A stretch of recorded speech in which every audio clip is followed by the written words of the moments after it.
అబ్బబ్బబ్బబ్బబ్బా, ఆ అమ్మాయి మనసు తెలుసుకోవడం బ్రహ్మతరం కూడా కాదు వదినా. ఆడదాని మనసుకు ఒక రాజమార్గం ఉందయ్యా. ఏంటిది? మగాడి మనసే. నీ మనసు వైపు మాట్లాడితే సమస్య తీరిపోతుంది. అయితే చూడొదినా, అదరగొట్టేస్తాను. ఇలా మౌనంగా నడవకపోతే ఏదైనా మాట్లాడొచ్చుగా.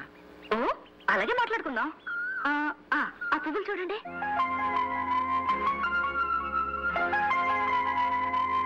చాలా తమాషాగా ఉన్నాయి. 2 కళ్ళు, ముక్కు, నోరు, పెద్ద పెద్ద మీసాలు, అచ్చ మనిషి మొహలాగే ఉంది. బాగున్నాయి కదా. ఈ పువ్వులన్నిటికీ మీసాలు నేనే పెట్టాను. అంతేనా? నేను మిమ్మల్ని ఒకటి అడగాలనుకుంటున్నాను. తీసుకోండి.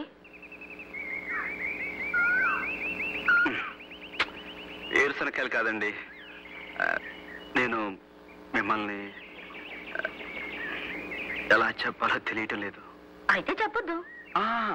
చెప్పకపోతే మనసంతా దిగులుగా ఉంటుంది. ఏమిటో మా నాన్నగారి వెనకాల కూర్చుని పాటలు పాడడం తప్ప ఇలాంటి మాటలు మాట్లాడడం నాకు చేత కాదు. ఈ మధ్య మిమ్మల్ని కలిసిన దగ్గర నుంచి మనసులో ఏవేవో కొత్త కొత్త రాగాలు వినిపిస్తున్నాయి. ఎప్పుడు వినని రాగాలు, మధురమైనవి, లలితమైనవి. అవి అనురాగాలని తెలుసుకోవడానికి నాకు ఎన్నాడు పట్టింది. ప్రేమ అంటే ఇదేనేమో. ప్రేమ? ప్రేమంటే? అంటే ఎప్పుడు మిమ్మల్ని చూడాలనిపిస్తుంది. ఎందుకో మీ దగ్గరే గడపాలనిపిస్తుంది. లలిత రాగం నాకు ఎప్పుడు వినిపించినా మీ రూపమే నా కళ్ళ ముందు మెదులుతుంది.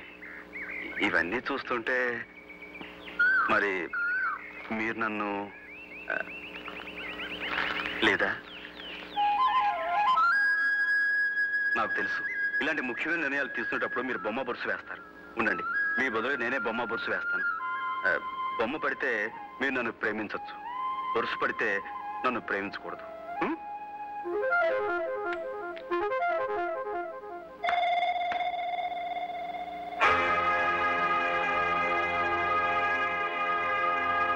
వద్దండి, వద్దు, చూడద్దు. కూడతలు వస్తే